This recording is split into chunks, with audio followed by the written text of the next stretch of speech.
7.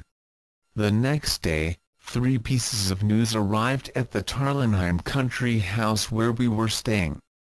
The first was that people of Strelsau had heard I was badly injured while I was hunting in the woods, and they were worried. Secondly, the Duke also thought I was badly injured, although he understood better how I had got my injury. I heard this from Johann, who I now trusted and had allowed to go back to Zenda. Thirdly, Marshal Strachinch told me that Princess Flavia had ordered him to take her to see me. When the princess arrived at Tarlenheim, she was relieved to see that my injury was not serious. However, Johann told us shortly afterwards that the king was looking weak and ill, and we realized that we had to do something quickly. We could not wait any longer or he would surely die. It was perhaps the strangest thing in the history of any country, that the king's brother and the pretend king, near a quiet country town during a time of peace, acted out a war for the life of a sick king, with just a few people knowing about it. That night, after Princess Flavia had gone to bed, I changed my clothes and went outside to join Sapt and Fritz with 7 men. We all had weapons and we rode our horses into a wet, windy night, taking a quiet back road towards the castle of Zenda. It took us about an hour to get there. A few hundred meters from the castle, we asked the 7 men to wait with the horses while we continued on foot up the hill to the moat around the castle. Here, Sapt tied a rope to a tree and I took off my boots, using the rope to climb down into the water. Although the night was windy and wet, it had been a warm and sunny day and the water was not cold, and I swam without difficulty round the castle walls. I could hear voices inside the castle, but it was so dark that I did not think anyone could see me. I remembered what Johann had told me and thought I must now be near to the window to the king's room. Then I saw the giant pipe that led from his window to the moat, and I was about to go nearer when I heard a noise. I now saw there was a boat next to the pipe, and in the boat was a guard carrying a large gun. I went up to the boat as quietly as I could. Then I saw that the guard was Max Holf, the brother of Johann. He was breathing slowly and deeply and I saw that he was asleep. I swam slowly and silently up to him and, though I hated to do it, this was war, so I stabbed him to death. Now I had time to look carefully at the pipe. I soon realized that the bottom of the pipe was not fastened to the wall and I could see light coming from its far end. I tried to push it, and although the pipe was very heavy, it moved just a little. Then I heard voices. One was the king, and the other was a man with an English accent. It was Detchard. "Time for your sleep," said the Englishman. "Why doesn't my brother kill me now?" said the king in a weak voice. "The Duke doesn't want you to die, not yet anyway." "Sleep well," said Detchard. Then the light disappeared and I could hear a door being locked. Now all I could hear was the king, quietly crying. I realized nothing more could be done that night, so I climbed in the boat with Max dead at the bottom and rowed back to the rope.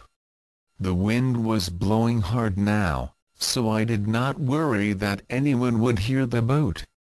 When I arrived next to the rope, I tied it round Max's body and asked Sap to pull it up. Then I climbed back to my friends. Sap whistled for our 7 men to come and get us with their horses, but as they got nearer, we heard several shots and loud cries, and then a voice call out, "They've got me, Rupert. There are 7 of them. Save yourself." We were running towards our men when a horse arrived with Rupert Hensey on it. It was so dark that he did not see us, so I took a large stick and ran forward towards the horse's head. Now, surely we had him. But he was too quick. He waved a sword at me and cut my stick in half. I stepped back, and before we knew it, he had disappeared into the night. I later found out that Lauengram and Krafstein were both killed by our men, although the fight had cost us 3 of our own men. We went home with heavy hearts for our friends, worried about the health of the king, and angry that Rupert had escaped. The next day, I received a visit from the chief of police in Strelsau. He told me that the British ambassador had reported that an Englishman called Rassendel had disappeared near the town of Zenda. They had found his bags at a nearby train station, and a man called Mr. Featherly from Paris believed he was traveling with Madame de Moibin. He asked if I knew the lady. "Yes, I do," I replied. "I believe she and her servants were guests of Duke Michael." "I see," said the policeman. "Go back to Strelsau and tell the ambassador what you know." "I'll look into this for you," I told him. "Return in 2 weeks and I'll tell you what I found." I wanted to have at least 2 weeks without any more difficult questions. My game had almost been discovered. But with the policeman in town that day, there could be no more fighting around the castle, and Rupert clearly felt safe enough to ride out on his horse. When I saw him, I quickly caught up with him. He looked surprised to see me. "How's my brother today?" I asked him. "He's well," he replied. "He hopes he'll soon be in Strelsau." "Rupert, you're young. Why are you doing this? If you let your prisoner go free, I can help you," I said to him. "You don't have to work for my brother." Rupert looked ahead of him and said nothing for a minute, then he spoke quietly. "You may be right. Attack the castle bravely. I'll tell you when. But Fritz and Sapt must die, and so must Michael and the king. That will leave 2 men alive, you and me. You'll stay as the king, and I'll have a reward." "Would you really work against Michael?" I asked him. "He's not a good man," he replied. "He makes me angry. I nearly killed him myself last night. Think carefully about my plan." With that, he rode off down the road. Later that day, Sap could see that I was deep in thought, but I did not tell him what I was thinking. There was a knock at the door and a boy brought me a message. It read, "Johann will take this letter for me. I warned you before. The Duke discovered that I helped you that night in the summer house. He is now keeping me a prisoner in his mansion because he cannot trust me. Please, if you can, rescue me from this house of murderers." Antoinette de Moibin, what could I do? Time went on and I knew that, for now, I could do nothing to help either Madame de Moibin or the king.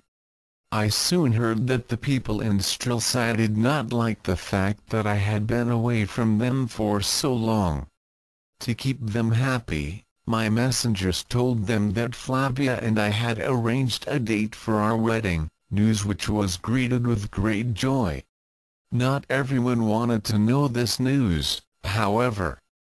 Johann told me that the Duke was furious to hear about the wedding. At the same time, the king had become so ill that the Duke had asked for a doctor to examine him.